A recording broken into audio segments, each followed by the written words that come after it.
Estamos estudiando el credo, como hemos visto, empezamos a estudiar el credo de Nicea, la constitución de fe de la Iglesia por los últimos 1700 años.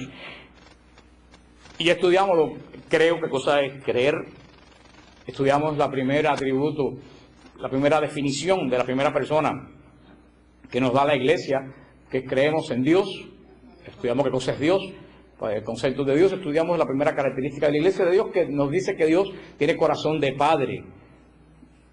Y ahora vamos a entregar, que más bien que una categoría es una descripción del corazón de Dios, lo que vimos la semana pasada, del corazón de Dios como Padre. Vamos a ver la segunda característica, imagen que nos pone, o que venimos a ver la primera característica que nos da la Iglesia de este Dios que es Padre, que es todo poderoso. O sea, recuerden que nosotros decimos la semana pasada que todo el mundo pues dispara el credo de un tirón y dice, creo en Dios Padre Todopoderoso.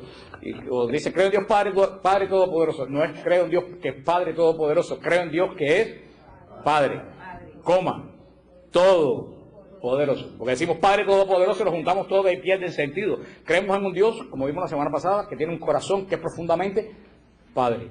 Ahora, la Iglesia, que define esta primera persona de Dios, cuando también hablamos de la Trinidad, como el Padre, que es como lo llamamos nosotros, Dios Padre. Explicamos también que no es porque sea mayor que las otras personas, sino que porque en la Trinidad hay un sentido de orden, porque donde no hay orden no está Dios, y en Dios es la esencia del orden, en Dios tiene que haber orden. Todo eso lo explicamos cuando hablamos de la Trinidad. Este Dios, que lo hemos llamado Padre a través de todos los tiempos, a la cual se dirige la primera parte del credo, nos da la primera característica de todos los atributos divinos de Dios. Dios tiene muchos atributos divino, pero de todos los atributos divinos de Dios, que es una lista larguísima, el credo nos menciona solamente uno: la omnipotencia de Dios.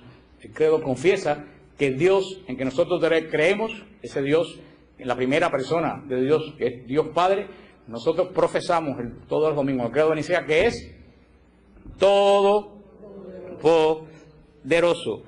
Creemos en esa omnipotencia universal de Dios, dice el catecismo, porque Dios lo ha creado todo.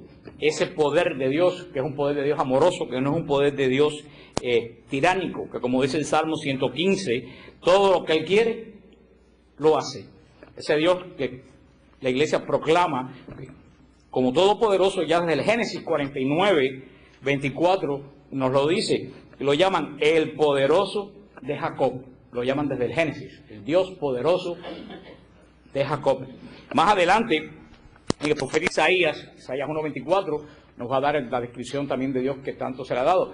Dios, Elohim Shabaot, el Dios de los ejércitos, el Dios que combate por su pueblo, el Dios todopoderoso que rige el cielo y la tierra, nos dice el Salmo 135, versículo 6.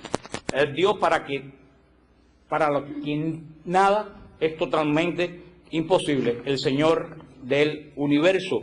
Ese Dios es el que nosotros proclamamos, que nosotros creemos en un Dios que no tiene un poder parcial, que no tiene un poder menor, que no tiene un poder crítico, porque creemos en un Dios que es todopoderoso. Y la pregunta retórica que les hice la semana pasada, que le dije que no me la contestaran, que es una pregunta retórica, no es para contestar, es para pensar. Cuando creemos que Dios es Padre, y después expliqué por qué yo no creo que mucha gente piensa que Dios es Padre. Y esa es la segunda pregunta retórica que le hago esta noche. ¿Creemos que Dios es todopoderoso? Yo sé que todo el mundo va a decir, veo algunas cabezas que dicen que sí, pero yo no estoy muy seguro. Como yo no estoy muy seguro que creemos que Dios es Padre, y le expliqué la semana pasada por qué yo no creo que Dios es Padre, y lo vuelvo a decir, es muy bonito decirlo aquí, pero esto cuando de verdad se prueba es en el momento de dificultad. Porque ahora es muy lindo decir Dios es Padre, pero cuando tienes el agua aquí es cuando te tienes que decir Dios es Padre. Como decía un guajiro del pueblo mío que decía, Dios aprieta pero no suelta. Y decía, no suelta, no ahoga. Decía, no, que a mí no me suelta. No me ahoga, pero tampoco me suelta. Y yo decía, eso no está en los evangelios ni en el credo. De verdad creemos que Dios es todopoderoso. Cuando decimos todopoderoso, todo quiere decir ¿qué cosa? Absoluto, como dijo una hermana por ahí categóricamente, absolutamente todo. Cuando yo digo todo este local, quiere decir que es desde esa pared hasta esa pared, desde aquella pared hasta esta pared, incluyendo los cuartos y todos los recovecos. Porque si yo digo, si yo voy a excluir, por ejemplo, el closet donde habita el espíritu de Mildred, o la capilla, si yo voy a excluir esos lugares, yo digo, todo el salón menos el closet de Mildred y la capilla, ¿no? Cuando yo digo todo, ¿qué es lo que quiere decir? Que hasta el umbral de la puerta. Por eso yo digo, creemos que Dios es todo poderoso. Y eso ahora suena muy bonito aquí, pero cuando yo tengo que pensar, creo que Dios es todopoderoso en mi vida, cuando yo me enfrento a la prueba. Y yo creo que Dios todo lo puede en ese momento que parecemos que no encontramos. Entonces cuando viene la tentación humana, como viene la tentación humana del demonio, acuérdense como el demonio tienta, acuérdense como el demonio tentó desde Génesis a Eva. Así que Dios te dijo que no puedes comer de nada de lo que hay aquí. Eso no es lo que Dios había dicho, al contrario, Dios había dicho que podía comer todo menos. Pero fíjate, así que Dios te dijo que. Y por eso, cuando decimos que Dios es todopoderoso y estamos pasando un momento difícil, ahí es cuando a nosotros nos entra el deseo de ayudar a Dios. Entonces, cuando a ti te entra el deseo de ayudar a Dios, lo echas a perder. Porque si tú quieres ayudar a Dios, es que entonces tú estás pensando que Dios no puede hacerlo. Esto no es una llamada a la vagancia, o un pietismo de sentarme a esperar que todo... No. Uno debe hacer todo lo que estoy llamado yo a hacer. Yo sé hasta dónde yo puedo hacer, pero llega un momento que yo tengo que decir, ya yo hice mi parte. Ahora Dios, que es todopoderoso, tiene que comenzar a actuar. Después que tú sabes que tú has hecho toda tu parte. Porque como siempre yo le digo a ustedes, y no está en la Biblia, Dios no cría vago. Tampoco decir, vos sentame aquí y esperar que Dios lo haga todo. Olvídate. Que el Señor Jesús no sacó de un cesto vacío los panes y los peces.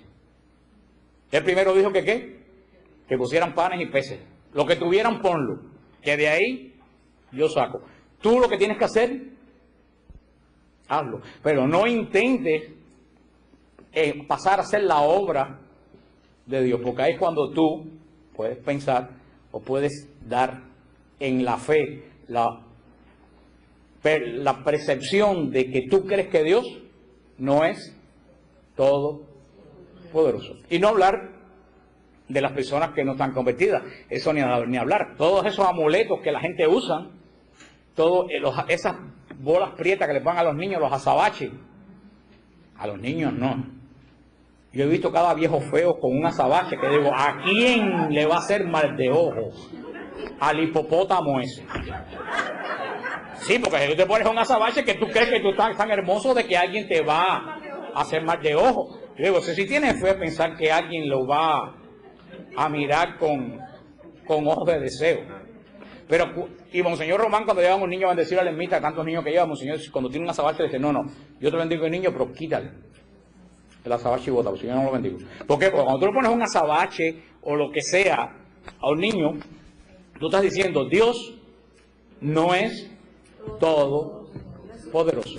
Porque yo necesito de esta piedra para que el niño funcione. Pero entonces, si tú necesitas de la piedra, es que a Dios le falta un pedacito en el poder de Dios. Y el que dice un azabache puede ser un cristal de cuarzo, puede decir cuántas cosas. ¿Cuánta gente dice, pon un vaso de agua? Sobre todo los cubanos son muy común, pon un vaso de agua atrás de la puerta y no sepa, yo no sé qué cosa, del vaso o una herradura abajo de la cama para la buena suerte, o una pata de conejo para... Fíjense que yo quisiera ver los llaveros de ustedes, porque a veces cuando uno revisa los llaveros, cuando uno se da cuenta en qué cree la gente, o un cuernito de esos italianos inclusive los amuletos. Mira, Marta María está registrando la maleta a ver qué es lo que tiene. Inclusive hay amuletos cristianos. Hay amuletos cristianos.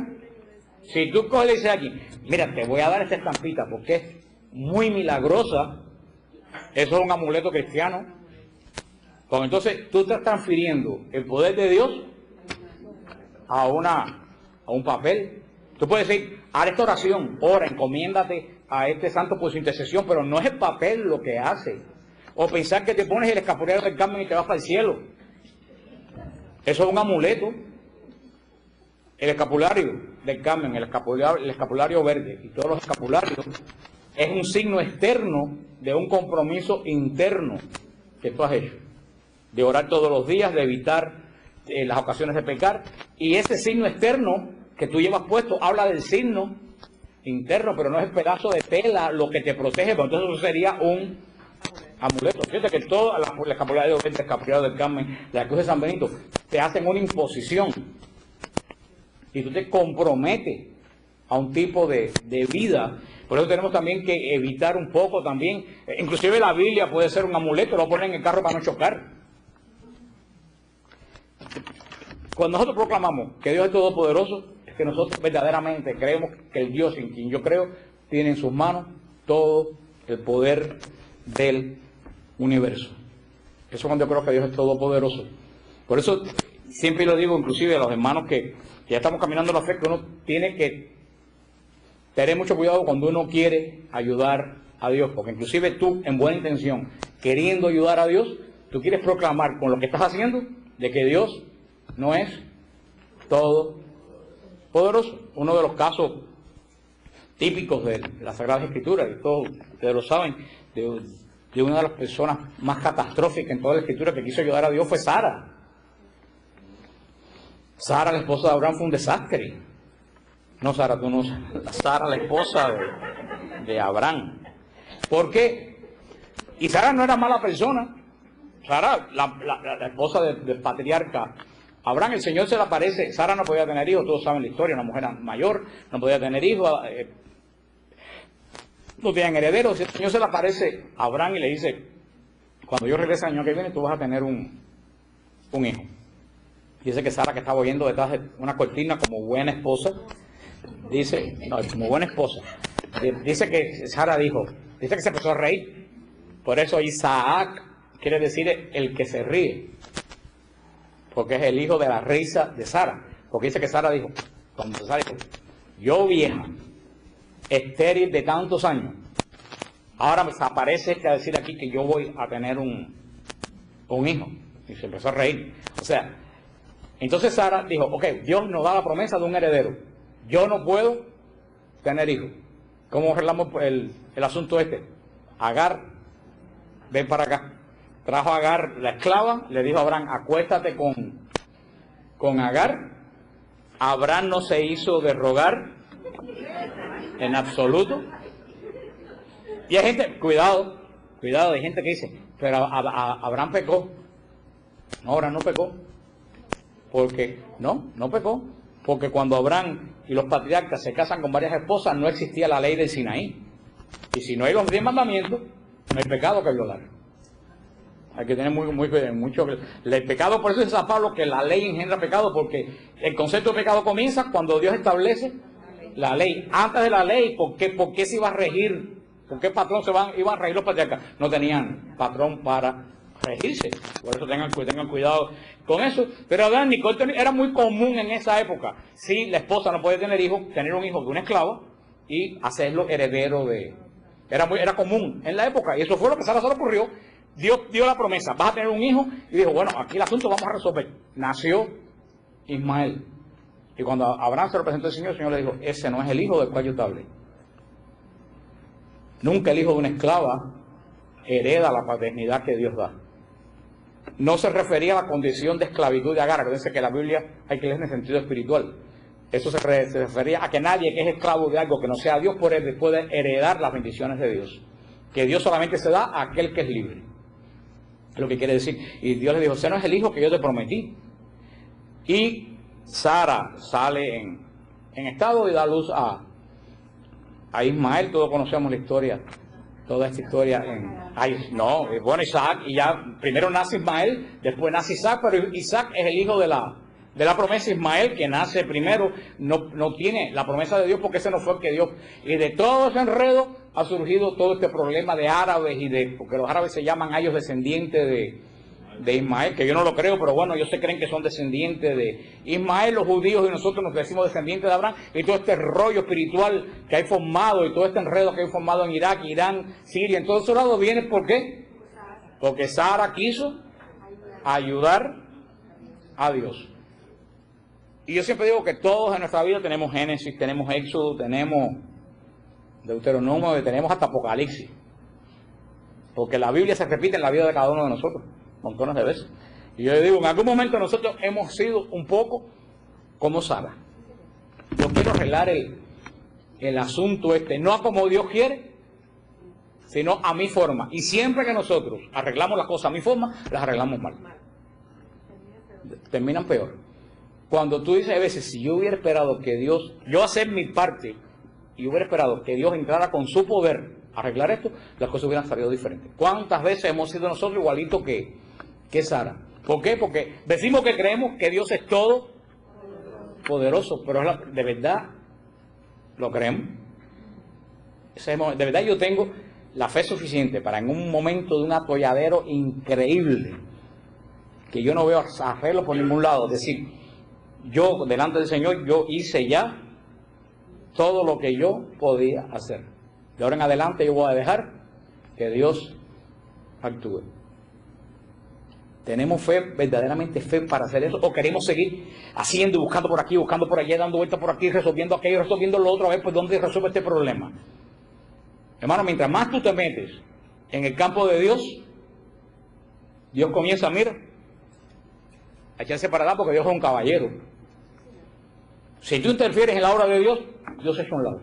Y le dice, bueno, vamos a esperar a ver cómo tú lo vas a desembrollar. Y lo desembrollamos de la forma que lo desembrolló Sara, enredándolo más. Muchas veces uno de verdad tiene que confiar que nosotros somos hijos, porque Dios vimos la semana pasada que es ¿quién? Nuestro Padre.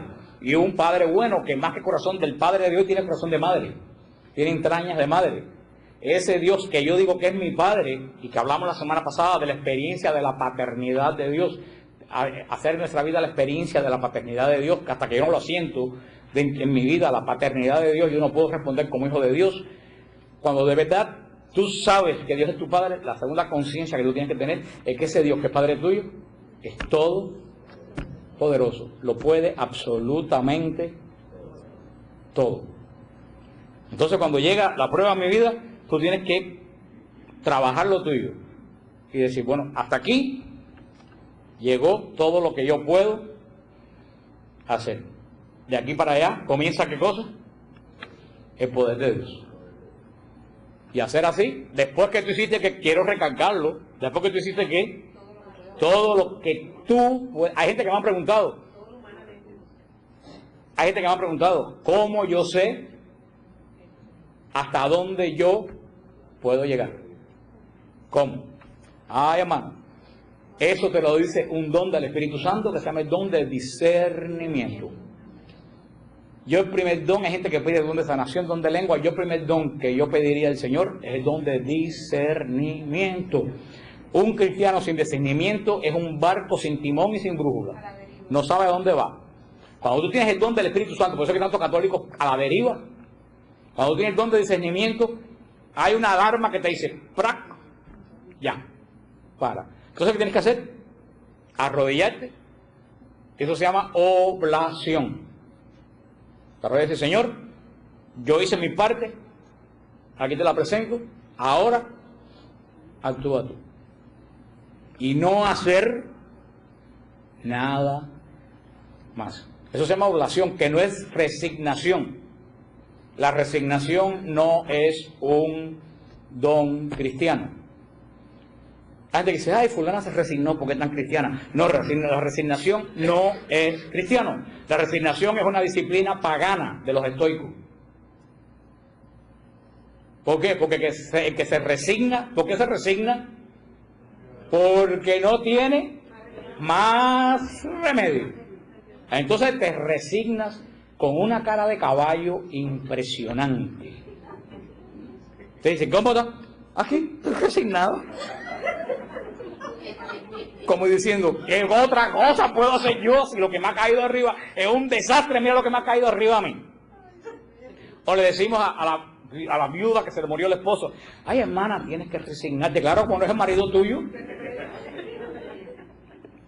No, la oblación no es que yo ya no me queda nada que hacer, es que yo, pudiendo hacer más, se lo entregué a Dios y dejé que él actuara. Cuando tú haces oblación, cuando tú te resignas en tristeza, te resignas en roña, te resignas en resentimiento. Cuando tú entregas a Dios, te liberas de todo eso. Porque tú sabes que esa liberación es que tú pusiste tu problema en la mano de Dios, que es, primero que nada, Padre, y después, Todopoderoso. Ahora viene la segunda parte. Tú tienes que decirle, Señor, tú eres todopoderoso, yo sé que todo lo puedes, yo no te voy a ayudar, yo hice ya la parte con los dones que tú me diste, yo hice mi parte. Ahora bien, yo lo único que te voy a pedir es que durante todo este tiempo, tú me ayudes a mantener la paz. Porque tú no puedes ofrecerle algo a Dios y andar como un loco por ahí, dando gritos, peleando y en todas las esquinas llorando y diciendo, mira lo que me pasó hoy. No, ya. Y ese capítulo yo hice lo mío y, ¿qué cosa? Terminó. Ahora lo tiene Dios. Hermana, sobre todo muchas veces veo muchas veces las madres que tienen problemas con los hijos. Hay muchas madres con los hijos, o esposas con los esposos, o esposos con las esposas, que también se ve hoy en día, que ellos piensan que son el Espíritu Santo. Entonces quiere que el hijo, el esposo o la esposa se convierta a bibliazo. Nadie se convierte a bibliazo. Nadie se convierte a bibliazo. Tú como madre, tú tienes la obligación de darle a tus hijos la educación cristiana y la educación de la fe. Mira, esto es así, así y así. Pero si tu hijo no lo quiere aceptar, tú tienes que llegar a un momento que tú no puedes hacer absolutamente nada porque eres totalmente libre. A partir de ese momento, eso es lo único que tú puedes hacer después que tú cumpliste como madre. Porque si no cumpliste como madre, tú tienes un problema. Si tú cumpliste como madre, leíste los valores cristianos, leíste los valores morales, tú lo único que puedes hacer en este momento es entregárselo a Dios y orar. Créeme que cuando se siembra la semilla de Cristo, la persona se puede perder hasta en heroína, pero esa persona regresa. Cuando se ha sembrado la palabra de Cristo, pues esa palabra nunca se muere. Pero muchas veces, pongo ejemplo que me viene a la mente de las madres atrás de los hijos, y ven a misa, y ve a la iglesia, y lee la Biblia. ¿Tú sabes lo que hace? Asustar y espantar al muchacho, porque tú no eres tú tienes que entender que tu hijo espiritualmente es un hijo de Dios, tal como tú eres hijo de Dios. Y esa persona tiene que tener su convención propia como la tuviste tú.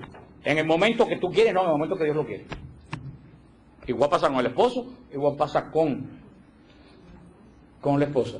Ese momento que tú se lo entregas al Señor y dices, Señor, ya yo hice mi parte, de ahora en adelante, entre tu poder, tú que eres todo poderoso, tú tienes que actuar en la vida de esta persona en esta situación.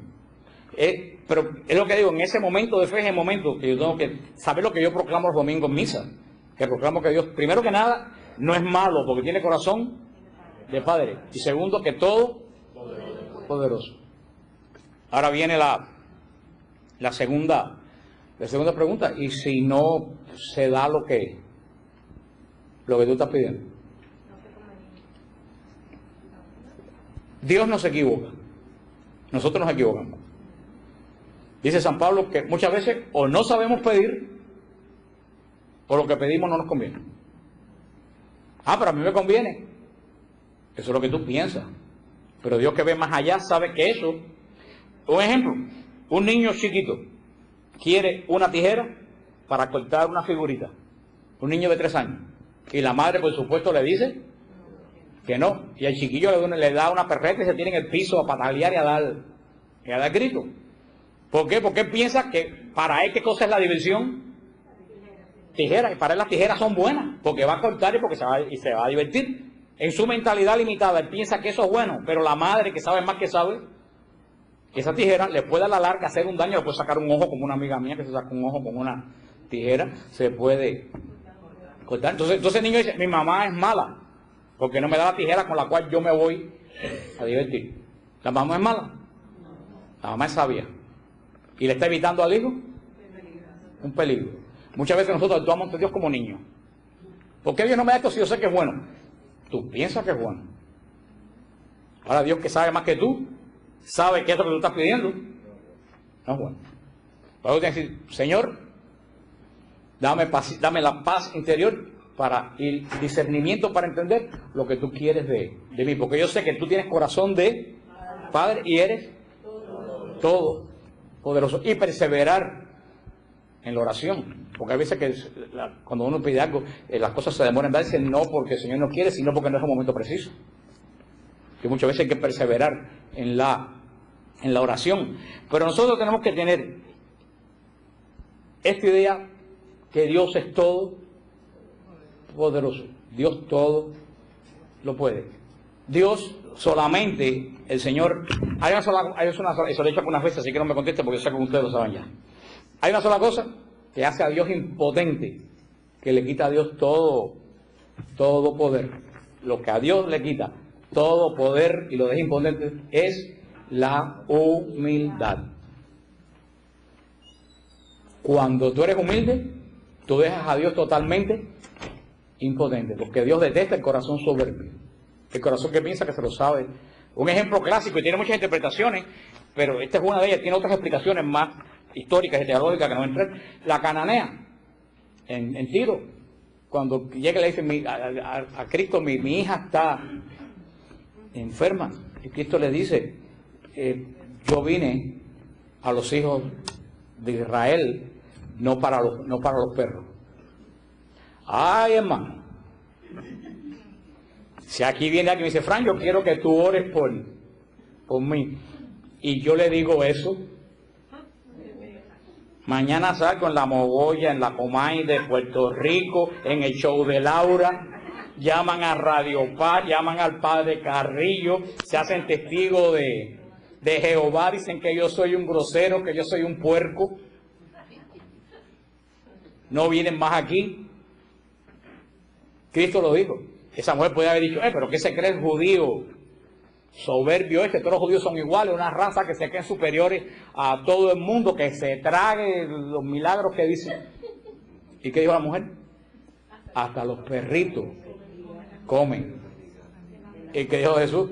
Qué grande es la fe. La humildad de esa mujer desarmó la omnipotencia de Dios. Yo creo que muchas veces a nosotros delante de Dios nos falta humildad. Cuando tú eres humilde delante del Señor, me equivoqué. Soy un torpe, soy un necio, no sé nada, soy un bruto, soy un pecador, no sirvo absolutamente para nada. Tú desarmas a Dios. Ahora, muchas veces nosotros hacemos esa oración, ¿por qué me pasa esto a mí? Cuando decimos, ¿por qué me pasa esto a mí? ¿Qué estamos diciendo? Yo que me lo merezco todo, yo que voy al grupo y voy a misa, mira lo que me pasa a mí. ¿Tú en qué estás pensando? ¿Por dónde tú andas? Eso es lo que estamos diciendo, ¿por qué me pasa esto a mí? Nunca en la vida tú digas un por qué. Dios es soberano y todopoderoso. Cuando tú dices, Señor, porque muchas veces, ¿por qué me pasa esto a mí? Les puedo asegurar que el 99% de las veces yo tengo culpa de lo que me pasó, de una u otra forma, pero termino echándole la culpa a Dios, porque no quiero reconocer que yo me equivoqué. ¿Por qué Dios me hace esto? Muchas veces yo me meto en los líos, después cuando tenga el agua aquí, yo quiero que Dios me saque ahora. No, hermano, si tú destruiste tu vida en 15 años, espera otros 15 años para que el Señor lo restaure. El mismo tiempo que tuviste para enredarte en el pecado, tenlo para enredarte en la gracia. Porque Dios es todopoderoso, pero no es tonto. Pero nosotros proclamamos en el credo que Dios todo lo puede. Y ahora viene la segunda pregunta, y es la gran pregunta, y es el gran misterio de Dios. ¿Por qué si Dios todo lo puede, pasan cosas malas? Alguien me dijo, entonces si Dios todo lo puede, las cosas malas que pasan por culpa de Dios. Esa es la otra parte. Dios todo lo puede, pero hay dos cosas, no una, hay dos cosas que limitan el poder de Dios. Una ya lo vimos, ¿cuál era? La humildad. ¿Tú sabes cuál es la otra?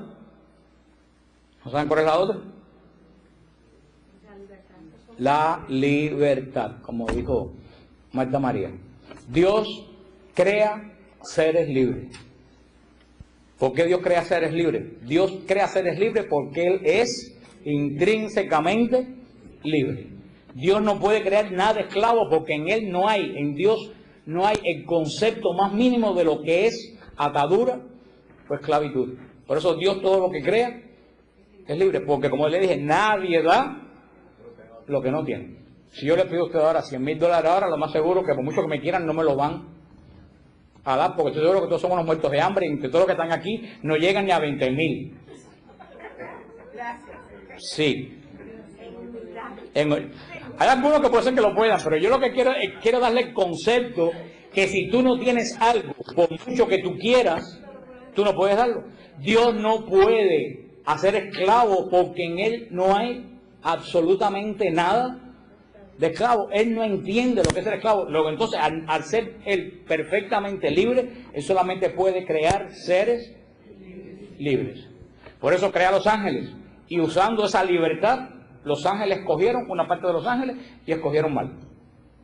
Y por eso Dios crea a Adán y Eva y los crea totalmente libres. Le da lo bueno y lo malo, y los primeros hombres, en vez de escoger lo bueno, escogieron lo malo. Ese mal uso de la libertad es lo que hace que el mal entre en el mundo. Porque si ustedes leen el libro de Génesis, dice el último versículo del primer capítulo de Génesis, Dios dice 5 veces hizo Dios, vio Dios que era bueno, vio Dios que era bueno. Y el sexto día, cuando termina la creación, dice, vio Dios que era muy bueno. Muy. Quiere decir que cuando Dios termina la creación, todo es excelentemente bueno. Y se la dio al hombre y le dijo, te la doy, toma y trabájala. Y el hombre, en vez de escoger el rumbo que Dios le dio, escogió el de un ser que había abandonado a Dios. A partir de ahí, el mal entró en la creación. ¿Porque Dios lo quiso? No, porque nosotros escogimos mal y dañamos la creación. Yo siempre pongo el ejemplo.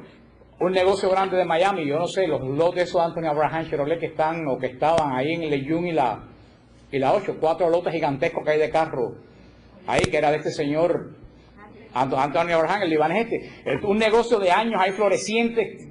Ahora ese señor tiene el negocio súper floreciente, un ejemplo que estoy poniendo. El señor dice, bueno, ya lo hice todo bien, se lo voy a dejar a mi hijo. Se retira y se va para el Líbano. El hijo coge el negocio, un negocio floreciente en la mejor esquina de Miami, con un team de vendedores tremendo, con un stock de carros tremendo, con un crédito tremendo, y al año quiebra el negocio.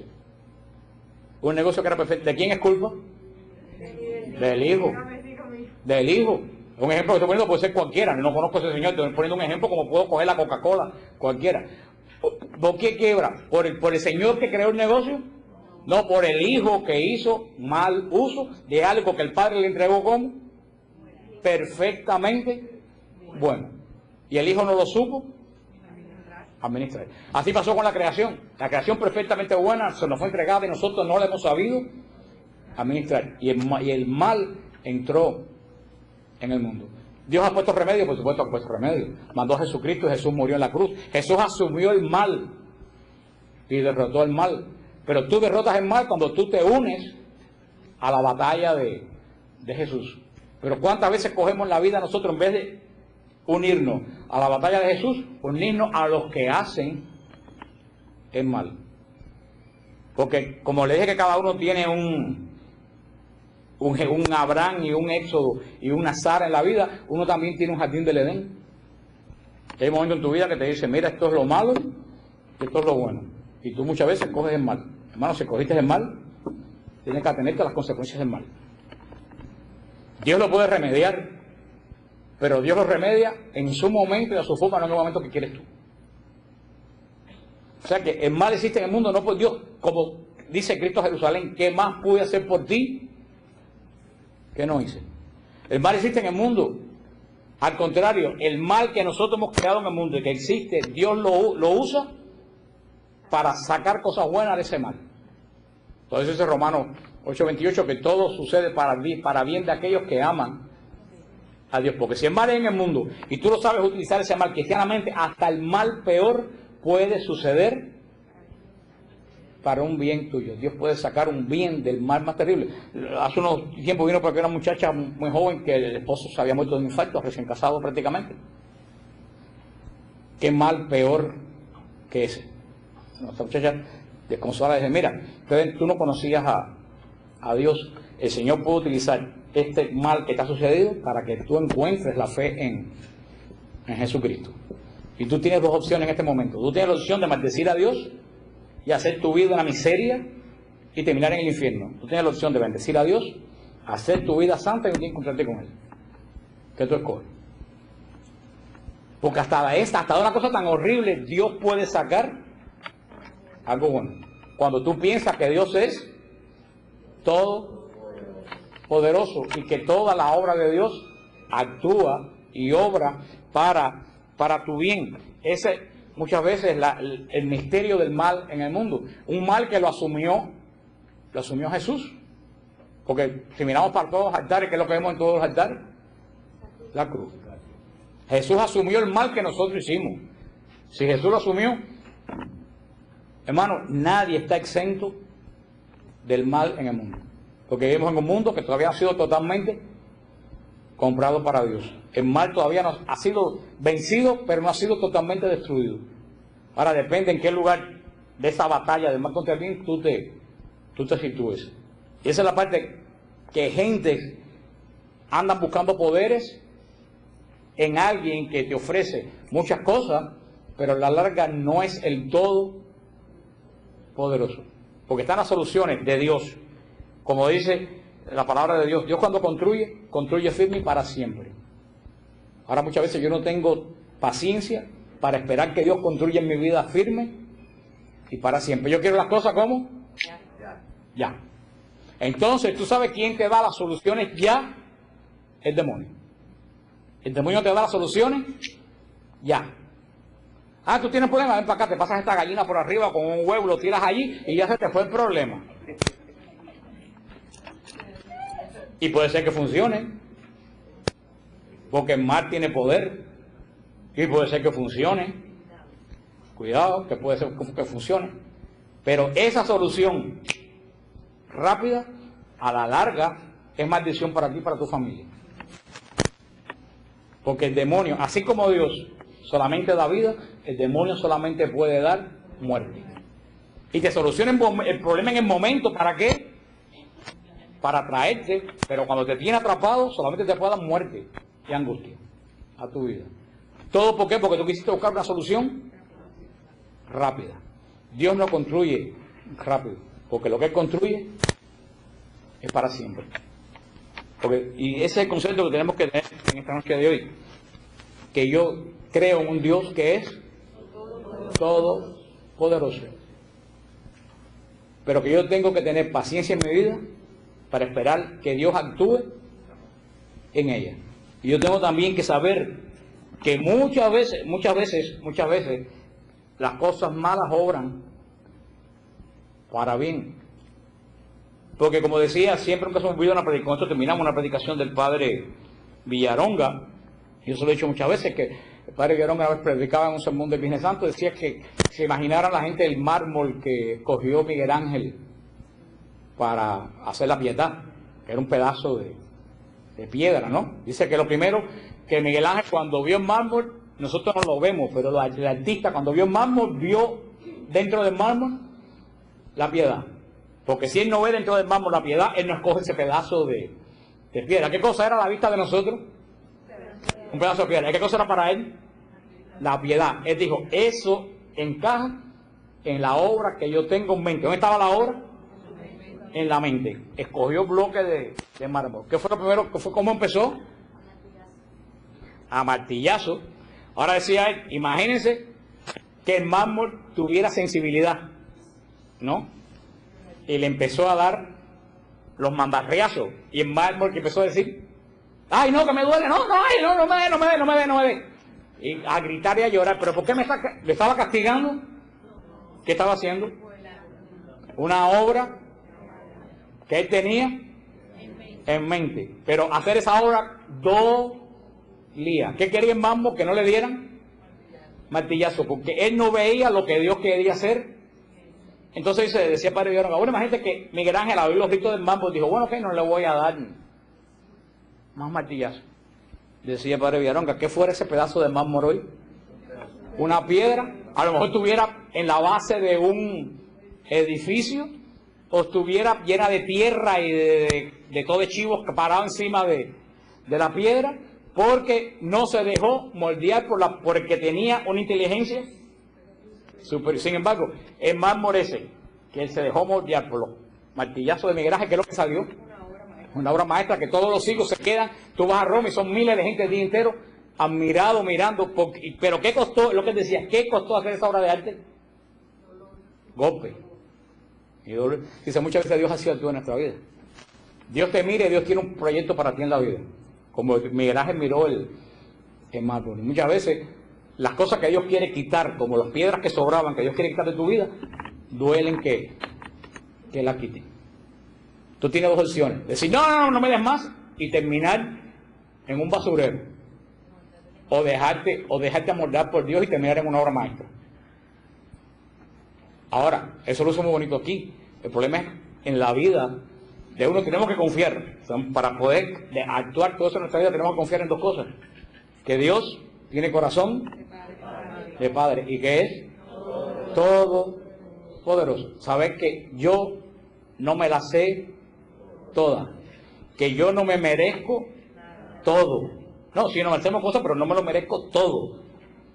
Que yo soy solamente hasta aquí. Yo soy solamente hasta aquí. Pero que de aquí para arriba está el universo entero. Y ese universo pertenece a Dios. Y eso, ¿tú sabes cómo se llama? Humildad. Eso es lo que desarma el poder de Dios. Y eso es lo que nos falta a muchos de nosotros. Que nos queremos enfrentar a Dios. Queremos, como nos va a recordar la iglesia mañana, miércoles de ceniza, queremos ser otros dioses. Y darle a Dios lo que tiene que hacer con mi vida. Y no reconocer que sobre mí está la paternidad de Dios y el poderío del Señor al cual yo sirvo. Porque yo sirvo a un Señor que es todo y que me ama y que me conoce y sabe mis necesidades. Tengo dos opciones. Escojo mi camino o escojo el camino de Él. Y yo siempre se lo digo a la persona. No, yo escojo el camino del Señor. Cuidado. Porque el Señor te lo advirtió. Mis caminos no son tus caminos. Porque en un rato místico decimos, yo acepto el camino de Dios. Pero cuando Dios te dice por ahí, tú dices, no, por ahí no, yo quiero coger por ahí. Hay veces que yo se lo digo a los hermanos que me escriben a WTN, que me dicen, no, porque, digo, si tú quieres saber cuál es la voluntad de Dios, como dijo el Padre Francesco en el retiro, primero deséala y después pídela. Tienes que pedirla, pero primero tienes que desearla, pero no mi voluntad, sino la de Él. Y lo decimos en el Padre Nuestro, hágase tu voluntad, así en la tierra, pero más vale que en el caso mío tú hagas lo que yo te estoy diciendo, porque tú conmigo como que andas medio que despistado, yo te voy a decir por dónde tú me tienes que llevar. En la soberbia Dios no habita. Nos dice la palabra de Dios, el Santo de Israel, el poderoso, el Dios de los ejércitos, el Dios que desnuda su brazo frente a las naciones. Pero ese Dios poderoso en mi vida, yo lo tengo que dejar, ¿qué cosa? Actuar. Amén. La semana que viene estamos en Creador.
Estamos estudiando el credo, como hemos visto, empezamos a estudiar el credo de Nicea, la constitución de fe de la Iglesia por los últimos 1700 años. Y estudiamos, creo qué cosa es creer.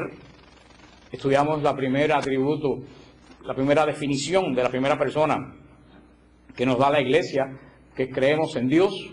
Estudiamos qué cosa es Dios, el concepto de Dios. Estudiamos la primera característica de la Iglesia de Dios, que nos dice que Dios tiene corazón de Padre. Y ahora vamos a entregar, que más bien que una categoría es una descripción del corazón de Dios, lo que vimos la semana pasada, del corazón de Dios como Padre. Vamos a ver la segunda característica, la imagen que nos pone, o que venimos a ver la primera característica que nos da la Iglesia de este Dios que es Padre, que es todo poderoso. O sea, recuerden que nosotros decimos la semana pasada que todo el mundo pues dispara el credo de un tirón y dice, creo en Dios Padre Todopoderoso. O dice, creo en Dios Padre Todopoderoso. No es creo en Dios que es Padre Todopoderoso, creo en Dios que es Padre, Todopoderoso. Porque decimos Padre Todopoderoso y lo juntamos todo y pierde el sentido. Creemos en un Dios, como vimos la semana pasada, que tiene un corazón que es profundamente Padre. Ahora, la Iglesia, que define esta primera persona de Dios, cuando también hablamos de la Trinidad, como el Padre, y es como lo llamamos nosotros, Dios Padre. Explicamos también que no es porque sea mayor que las otras personas, sino que porque en la Trinidad hay un sentido de orden, porque donde no hay orden no está Dios, y en Dios es la esencia del orden, en Dios tiene que haber orden. Todo eso lo explicamos cuando hablamos de nada, es totalmente imposible. El Señor del universo, ese Dios es el que nosotros proclamamos, que nosotros creemos en un Dios que no tiene un poder parcial, que no tiene un poder menor, que no tiene un poder crítico, porque creemos en un Dios que es ¿qué? Todo poderoso. Y la pregunta retórica que les hice la semana pasada, que les dije que no me la contestaran, que es una pregunta retórica, no es para contestar, es para pensar. Cuando le dije, creemos que Dios es Padre, y después expliqué por qué yo no creo que mucha gente piensa que Dios es Padre. Y esa es la segunda pregunta retórica que le hago esta noche. ¿Creemos que Dios es todopoderoso? Yo sé que todo el mundo va a decir, veo algunas cabezas que dicen que sí, pero yo no estoy muy seguro. Como yo no estoy muy seguro que creemos que Dios es Padre, y le expliqué la semana pasada por qué yo no creo que Dios es Padre, y lo vuelvo a decir, es muy bonito decirlo aquí, pero esto cuando de verdad se prueba es en el momento de dificultad. Porque ahora es muy lindo decir Dios es Padre, pero cuando tienes el agua aquí es cuando de verdad tienes que decir Dios es Padre. Como decía un guajiro del pueblo mío que decía, Dios aprieta pero no suelta. Y decía, no suelta, no ahoga. Decía, no, que a mí no me suelta. No me ahoga, pero tampoco me suelta. Y yo decía, eso no está en los evangelios ni en el credo. De verdad creemos que Dios todopoderoso. Cuando decimos todopoderoso, todo quiere decir ¿qué cosa? Absoluto, como dijo una hermana por ahí categóricamente, absolutamente todo.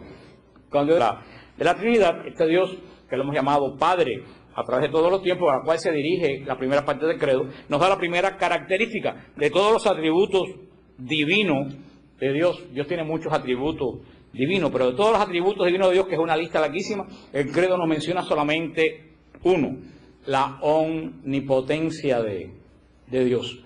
El credo confiesa que Dios en que nosotros creemos, ese Dios, en la primera persona de Dios, que es Dios Padre, nosotros profesamos todos los domingos el credo de Nicea, que es todopoderoso. Creemos en esa omnipotencia universal de Dios, dice el catecismo, porque Dios lo ha creado todo. Ese poder de Dios, que es un poder de Dios amoroso, que no es un poder de Dios tiránico, que como dice el Salmo 115, todo lo que Él quiere, lo hace. Ese Dios que la Iglesia proclama como todopoderoso, ya desde el Génesis 49, 24, nos lo dice, lo llaman el poderoso de Jacob, lo llaman desde el Génesis, el Dios poderoso de Jacob. Más adelante, en el profeta Isaías 1:24, nos va a dar la descripción también de Dios que tanto se le ha dado. Dios, Elohim Shabaoth, el Dios de los ejércitos, el Dios que combate por su pueblo, el Dios todopoderoso que rige el cielo y la tierra, nos dice el Salmo 135, versículo 6. El Dios para lo que no puede hacerlo. Esto no es una llamada a la vagancia, o un pietismo de sentarme a esperar que todo, no. Uno debe hacer todo lo que estoy llamado yo a hacer. Yo sé hasta dónde yo puedo hacer, pero llega un momento que yo tengo que decir, ya yo hice mi parte. Ahora Dios, que es todopoderoso, tiene que comenzar a actuar. Después que tú sabes que tú has hecho toda tu parte. Porque como siempre yo le digo a ustedes, y no está en la Biblia, Dios no cría vago. Tampoco decir, vos sentame aquí y esperar que Dios lo haga todo. Olvídate. Que el Señor Jesús no sacó de un cesto vacío los panes y los peces. Él primero dijo que ¿qué? Que pusieran panes y peces. Lo que tuvieran, ponlo. Que de ahí yo saco. Tú lo que tienes que hacer, hazlo. Pero no intentes pasar a ser la obra de Dios. Porque ahí es cuando tú puedes pensar o puedes dar en la fe la percepción de que tú crees que Dios no es todopoderoso. Y no hablar de las personas que no están convertidas. Eso ni hablar. Todos esos amuletos que la gente usa, esas bolas prietas que le ponen a los niños, los azabaches. A los niños no. Yo he visto cada viejo feo con un azabache que digo, ¿a quién le va a hacer mal de ojo? Al hipopótamo eso. Digo, todo este local quiere decir que es desde esa pared hasta esa pared, desde aquella pared hasta esta pared, incluyendo los cuartos y todos los recovecos. Porque si yo digo, si yo voy a excluir, por ejemplo, el closet donde habita el espíritu de Mildred, o la capilla, si yo voy a excluir esos lugares, yo digo, todo el salón menos el closet de Mildred y la capilla, ¿no? Cuando yo digo todo, ¿qué es lo que quiere decir? Que hasta el umbral de la puerta. Por eso yo digo, creemos que Dios es todopoderoso. Y eso ahora suena muy bonito aquí, pero cuando yo tengo que pensar, creo que Dios es todopoderoso en mi vida, cuando yo me enfrento a la prueba. Y yo creo que Dios todo lo puede en ese momento que parecemos que no encontramos. Entonces cuando viene la tentación humana, como viene la tentación humana del demonio, acuérdense como el demonio tienta, acuérdense como el demonio tentó desde Génesis a Eva. Así que Dios te dijo que no puedes comer de nada de lo que hay aquí. Eso no es lo que Dios había dicho, al contrario, Dios había dicho que podía comer todo menos. Pero fíjate, así que Dios te dijo que. Y por eso, cuando decimos que Dios es todopoderoso y estamos pasando un momento difícil, ahí es cuando a nosotros nos entra el deseo de ayudar a Dios. Entonces, cuando a ti te entra el deseo de ayudar a Dios, lo echas a perder. Porque si tú quieres ayudar a Dios, es que entonces tú estás pensando que Dios no